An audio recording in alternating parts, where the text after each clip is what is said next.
انسان مخلص چی کسی است؟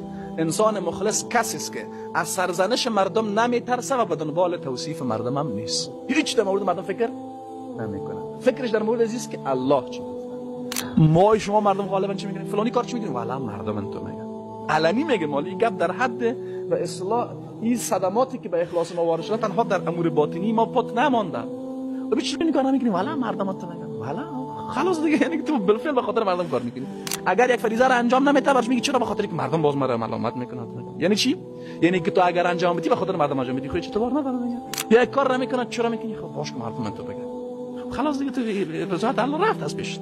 و شیطان همیشه می کارو میکنه. خب وقتی شما میخواین مثلا یک حکم شرعی را انجام بدین که غالبا این حکم شرعی در جامعه به اصطلاح ایرانی زیاد جا نیافتاده، یعنی زیاد معمول نیست.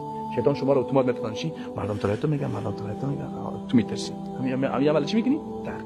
اینی دیگه اخلاص نداری. دقت کنید. یا گاهی وقتا میخوایی که مثلا یک حکم شرعی را به اصطلاح یک امر حرام چی بکنی؟